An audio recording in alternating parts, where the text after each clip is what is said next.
नमस्कार, मैं डॉक्टर रमाकांत शर्मा, योग एवं प्राकृतिक चिकित्सा विशेषज्ञ। आज का विषय है गला और गले से संबंधित समस्याएं। सामान्य तौर पर अगर हम देखें कि गले में आज जो समस्याएं हो रही हैं, उन समस्याओं के होने का रीज़न सबसे बड़ा जो है वो है इम्प्रॉपर ओरल हाइजीन। तो समस्याओं को समझने के लिए बहुत ज़रूरी है कि हम गले को समझें। पहले गला है क्या। नाक से हम श्वास भरते हैं, श्वास भरते हुए नासिकाओं से होते हुए नेज़ोफेरिंक्स में जाती है, और नेज़ोफेरिंक्स से होते हुए जो नेज़ोफेरिंक्स है वो भी हमारे गले में ही रखे जाते हैं। थ्रोट का हिस्सा जो है उसमें नाक से होते हुए नेज़ोफेरिंक्स, नेज़ोफेरिंक्स से होते हुए ट्रैकिया में होते हुए जो श्वास है वो हमारे फेफड़ों तक जाती है। हम कोई चीज़ मुंह से खाते हैं तो ओरल कैविटी से जैसे ही वो अंदर की तरफ घुसती है तो आता है ओरोफेरिंक्स। ओरोफेरिंक्स मतलब ओरल कैविटी से जो गले का हिस्सा खुलता है वो, और वहाँ से होते हुए आहार नाल में जाते हुए खाना जो है वो चला जाता है हमारे आमाशय में। कभी कभी हमने महसूस किया होगा कि हम छोटे बच्चे को जैसे दूध पिलाते हैं और अगर वो करवट लेकर के बॉटल से दूध पी रहा है तो वो दूध उसके मुंह से होते हुए गले में जाता है, गले से होते हुए कभी कभी कान तक पहुंच जाता है और कान तक पहुंचते पहुंचते वो कान पर एक इन्फेक्शन कराता है जिसको ओटाइटिस मीडिया बोला जाता है। और उस इन्फेक्शन की वजह से बच्चे को बहुत तेज दर्द होता है, और उस दर्द का रीज़न हम देखते हैं बच्चे को पूछें, अगर छोटा बच्चा है, अगर बताने लायक है, हम पूछें कि बेटा पेट में दर्द हो रहा है तो नहीं बोलेगा, बेटा सर में दर्द हो रहा है कुछ नहीं बताएगा। लेकिन जब हम देखते हैं, जब पूरा सुपरविज़न कराया जाता है, पूरी हिस्ट्री ली जाती है, तो डॉक्टर समझते हैं तो वो देखते हैं कि कान में कहीं कोई वैक्स या कान में कोई इन्फेक्शन तो नहीं हुआ। तब पता लगता है कि कान में इन्फेक्शन हो गया है, और उस इन्फेक्शन के होने का एक बहुत बड़ा रीज़न जो होता है वो होता है कि दूध जब बच्चा पीता है और करवट लेके बॉटल से अगर उसने दूध पिया है तो फिर वो दूध मुंह से होते हुए गले पर जाएगा, और गले से थोड़ा सा कान तक भी अगर पहुंचा तो कान का भी कनेक्शन डेफिनेटली गले तक होता है। हम जैसे कभी कभी हम देखते हैं कि हमने कानों को बंद कर लिया, मुंह को बंद किया और नाक को बंद करके अगर हम सांस को एकदम से छोड़ने की कोशिश करते हैं तो कान हमारे खुलते हैं। ऐसा लगता है जैसे मुंह नाक को बंद करके जब हम सांस को जोर से जोर मारने की कोशिश करते हैं तो कहाँ जाए, अंदर जा नहीं रही है, नाक से बाहर निकलने नहीं दे रहे हैं, मुंह से बाहर निकलने नहीं दे रहे हैं, तो फिर वो एक जगह और होती, कान से वो प्रेशर बनाते हुए कानों से बाहर निकलने का प्रयास करती है। तो एक कनेक्शन ये भी है गले का। अब अगर हमें गले को सही करना है, गले में समस्याएं कौन सी होती हैं, तो गले की सबसे बड़ी समस्या जो बच्चों से लेकर के बड़ों तक के गले में जो समस्या हो जाती है और जो बहुत परेशान करती है वो है टॉन्सिलाइटिस। एक समस्या होती है फेरेंजाइटिस, फेरिंग्स पर इन्फेक्शन, टॉन्सिल्स पर इन्फेक्शन को टॉन्सिलाइटिस बोलते हैं। गले का बैठ जाना, जो हमारा लैरेंजियल अपैरेटस होता है, लैरिंग्स जो होते हैं, जो हमारा साउंड बॉक्स है, उस पर कोई इन्फेक्शन हो जाता है, वायरल इन्फेक्शन हो जाए, बैक्टीरियल इन्फेक्शन हो जाए तो गला एकदम से हमारा चौक हो जाता है, गला बैठ जाता है।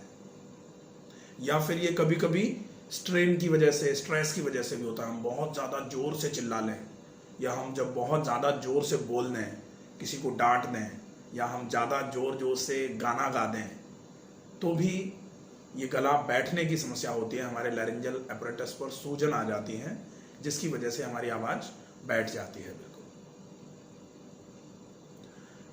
इसके अलावा और गले की जो समस्याएं हैं, उस गले की समस्याओं में हम देख सकते हैं कि अगर बहुत ज़्यादा दिक्कत आ रही है तो फेरेंजियल वेरिसेस हो जा रहे हैं। गले पर एक और समस्या आती है कि पेट बहुत ज़्यादा ख़राब अगर किसी का है तो आमाशय के कंटेंट डकार के साथ में निकल के आहार नाल से होते हुए गले तक आते हैं, तो उसकी वजह से फेरेंजाइटिस होती है। रिकरेंस ऑफ फेरेंजाइटिस बार बार करके हो रहा है। ये क्यों हो रहा है?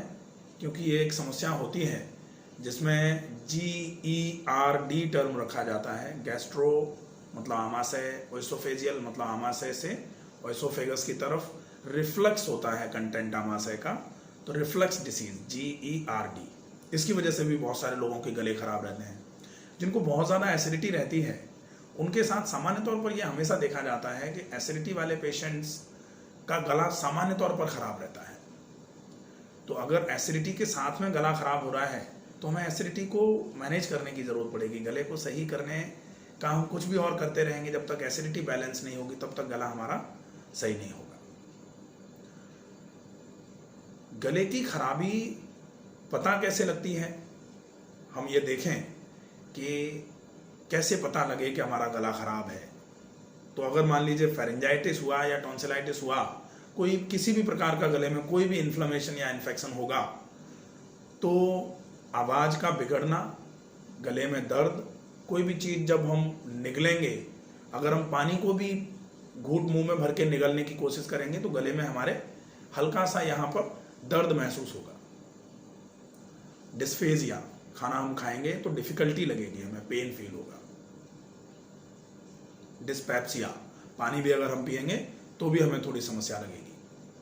तो ये इसके सिम्टम्स होंगे और साथ में बोलने में दिक्कत आएगी। हो सकता है अगर इन्फ्लेमेटरी या इन्फेक्शन के साइन हैं तो थोड़ा टेम्परेचर बढ़ जाए। अगर हम चेक कराएंगे तो टेम्परेचर थोड़ा ज़्यादा आएगा। अगर हम ब्लड प्रोफाइल कराते हैं तो हो सकता है WBC बढ़े हुए आए या ESR बढ़ा हुआ आए, जो इन्फेक्शन को डिनोट करने का काम करेगा। अब ये कोई भी समस्या अगर हमें हो रही है तो हम इसका निदान प्राकृतिक तरीके से कैसे कर सकते हैं, और अगर नहीं हुई है हमें अभी तक ये समस्या, तो हम ऐसा क्या करें कि गले से संबंधित रोग हमको कभी नहीं हो। समस्या हो जाने के बाद तो इलाज करना ही पड़ता है, लेकिन ऐसी व्यवस्था की समस्या हो ही नहीं, हम वो भी कर सकते हैं। गले से रिलेटेड कभी कोई समस्या नहीं हो, इसके लिए हमें ये ध्यान रखना पड़ेगा एम ऑफ ट्रीटमेंट क्या है, हम यहाँ चिकित्सा करने का उद्देश्य क्या रखेंगे। तो गले पर कोई भी रोग हो रहा है, हम उस रोग को सही करने के लिए उद्देश्य रखेंगे गले की पूरी सफाई, गला बिल्कुल साफ रहे, गले में कहीं कोई समस्या नहीं आने पाए। उसके लिए जो छोटी मोटी चीज़ें हैं, जो दैनिक कार्यक्रमों के फॉलो करते हुए हम आराम से उनका उपयोग कर सकते हैं और जिंदगी भर के लिए गले से रिलेटेड समस्याओं से हमेशा के लिए दूर रह सकते हैं। कौन सी हैं? सबसे पहले, जैसे ही आप सवेरे जागें, जागते ही बड़े बड़े घूंट ज़्यादा मात्रा में जल्दी पानी पिएं। इससे क्या होगा?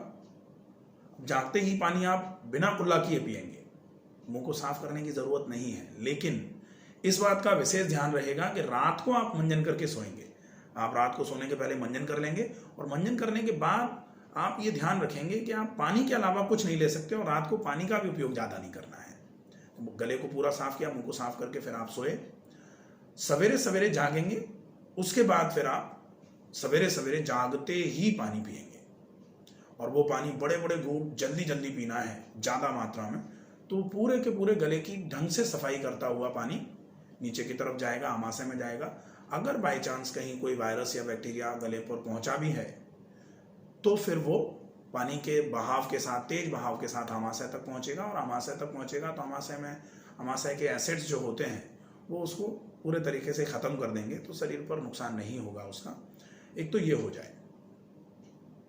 दूसरा, विशेष ये ध्यान रखना होगा कि हम जब भी कुछ खाते हैं, सॉलिड जब भी हम कुछ खा रहे हैं या लिक्विड में कुछ हम जूस वगैरह पी रहे हैं, पानी के अलावा हम जो कुछ भी पिएंगे या खाएंगे, उस हर खाने या पीने के बाद विशेष ध्यान रखना होगा हमें कि हम हर बार गुनगुना पानी या फिर गुनगुना पानी मान लीजिए आप हर बार नहीं कर पा रहे हैं, तो खाने या कुछ ऐसा पीने के बाद जो पानी नहीं है सिर्फ, उसके बाद गले की सफाई करें।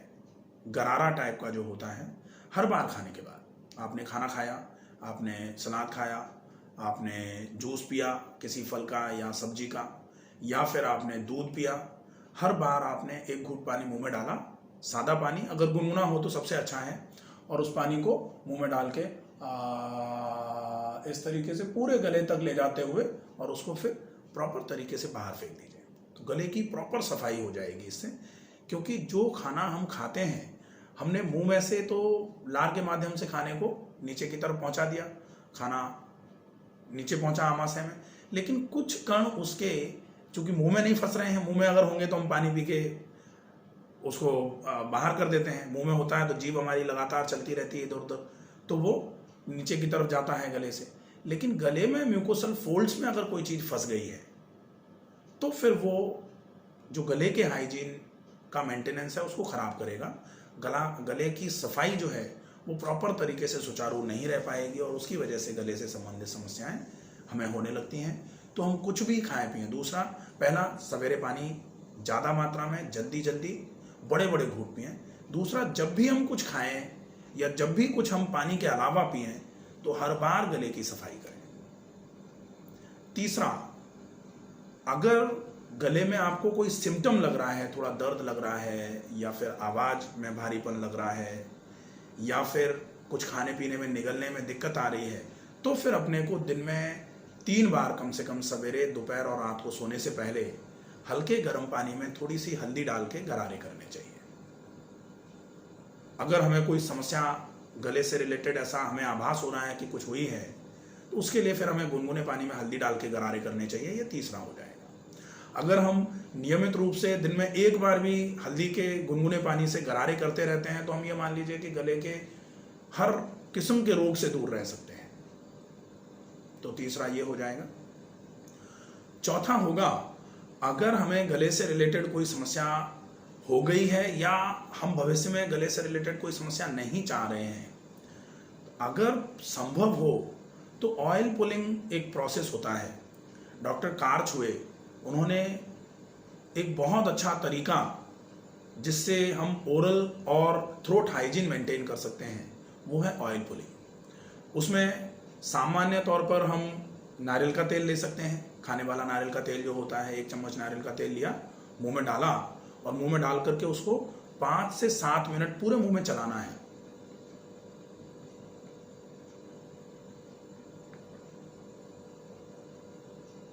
पूरे मुंह के हर हिस्से को तरीके से उसको खंगाल देना है तेल से और उसके बाद उस तेल को बाहर थूक देना है। तो ये ओरल हाइजीन के लिए भी बहुत अच्छा रहेगा। ओरल हाइजीन पर अपन लेंगे विषय को तब भी ये आएगा। और ये अगर हम करते हैं तो गले का जो हमारा स्टार्टिंग पॉइंट है, जो ओरल कैविटी से जो हम ओरोफेरिंक्स तक जा रहे हैं, वहाँ तक की पूरी सफाई होती है इससे, और उससे हमारा गला बिल्कुल साफ रहेगा, ऑयलिंग बनी रहेगी गले में, कोई भी इन्फेक्शन होगा निकल के बाहर आ जाएगा। ये प्रॉपर हाइजीन मेंटेनेंस का काम करवाएगा। तो हम ये कर सकते हैं, सरसों के तेल से भी कर सकते हैं इसको।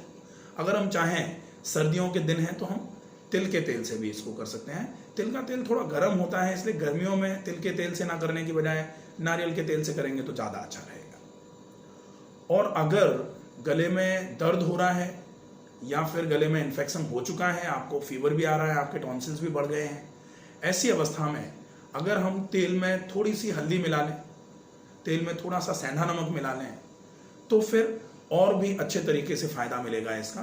तो हम तेल में हल्दी और सेंधा नमक मिला के भी ये वाला प्रोसेस कर सकते हैं।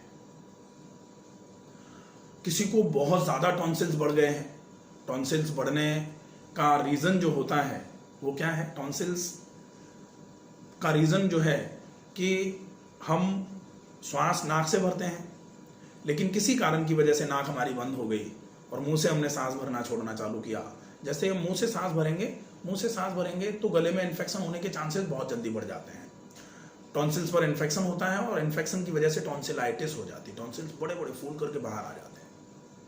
कभी कभी मान लीजिए नाक हमारी बिल्कुल बंद नहीं, हमने कुछ खट्टा वट्टा खाने में आ गया, हमारे बहुत ज़्यादा तीखा खा लिया हमने, या कुछ ऐसा खाया जो गले में कुछ समय के लिए फंसा रहा, अटका रहा, उसकी वजह से वहाँ गले पर फर्मेंटेशन हुआ उस फूड का, और फर्मेंटेशन का जो इफेक्ट था वो अगर टॉन्सिल्स पर पहुंचेगा तो वो भी टॉन्सिलाइटिस कराने का काम करेगा।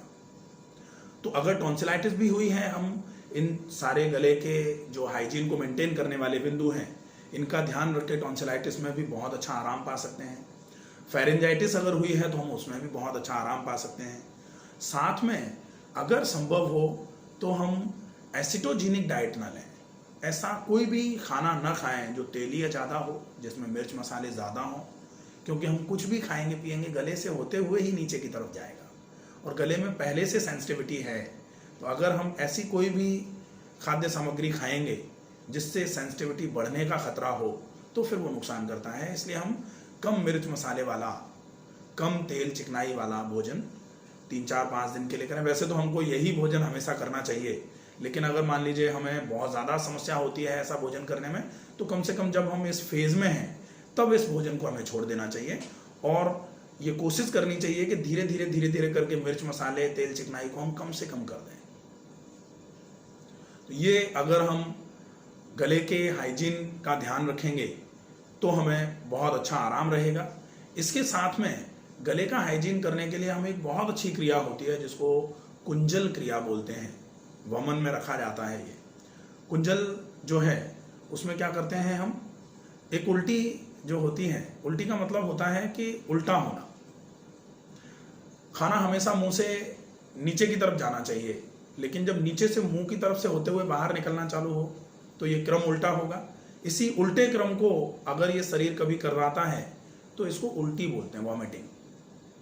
तो हमें अगर कुछ ऐसा फील हो रहा है कि पेट में कुछ गंदगी है और अभी पेट के सिस्टम उस गंदगी को नहीं निकालना चाह रहे हैं, ज़्यादा परेशानी नहीं हो रही है, तो इंटेंशनली अगर हम निकाल दें, और वो निकालने के लिए क्या करेंगे, हम पानी को हल्का गुनगुना करेंगे, उसमें थोड़ा सा नमक डाल देंगे, उस नमक के पानी को हम बड़े बड़े घूंट जल्दी जल्दी पिएंगे बैठ करके। और जैसे ही हम 3-4 गिलास 5 गिलास पानी एक साथ पी लें। इस क्रिया को उनको नहीं करना होगा जिनको किडनी से रिलेटेड कोई समस्या है या जिनको हार्ट से रिलेटेड कोई ज़्यादा समस्या है। ऐसे में ज़्यादा पानी पीने के लिए मना किया जाता है, तो एक साथ ज़्यादा पानी नहीं पीना है। तो ये समस्याएं अगर किसी को हैं तो ये वाली क्रिया ना करें।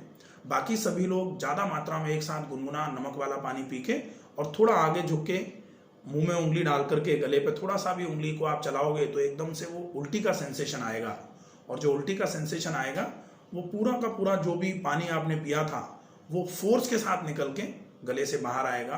तो वो अगर कहीं कोई भी गंदगी, कोई भी वायरस या बैक्टीरिया कुछ भी अगर गले पर पड़ा हुआ है तो वो फोर्स से पानी निकल के जो शरीर से बाहर आता है मुंह के माध्यम से, उसके साथ में वो गंदगी या वो पैथोजेनिक ऑर्गेनिज्म बाहर आ सकता है। तो ये क्रिया भी बहुत अच्छी है अगर हम ये क्रिया करते हैं। इस क्रिया को करने में ये भी ध्यान रखना होगा कि अगर किसी को बहुत एसिडिटी है, एसिड बहुत ज़्यादा बन रहा है, ऐसी मात्रा में हमने 1 या 1.5 गिलास पानी पी के फिर उल्टी करी, और उल्टी करने में पानी पहले थोड़ा निकला और उसके बाद हम उल्टी करते हैं, तो कभी कभी एकदम से कंसंट्रेटेड एसिड टाइप का निकल के आता है बाहर। और पहले कम समस्या थी गले में, लेकिन एसिड एकदम से ज़्यादा निकल के बाहर आया, उसके चक्कर में पूरा गला छिल गया। तो ये ध्यान रखना होगा कि अगर एसिडिटी की वजह से गले में ज़्यादा समस्या आ रही है तो ऐसी कंडीशन में पानी हमें मात्रा में ज़्यादा पीना होगा, ताकि जो एसिड आमाशय में पड़े हुए हैं वो सारे के सारे पानी के साथ अच्छे तरीके से डाइल्यूट हो जाए। और उसके बाद फिर हम आगे झुक के पानी को निकालेंगे तो वो एसिड पानी के साथ डाइल्यूट होकर के जब निकलेंगे तो वो कम नुकसान करेंगे, ज़्यादा नुकसान नहीं करेंगे।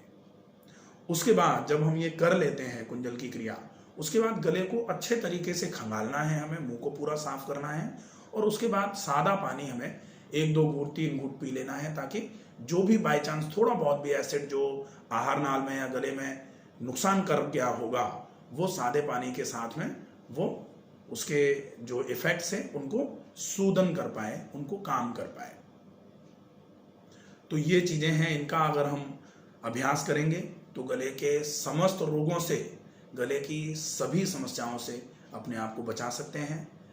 नमस्कार।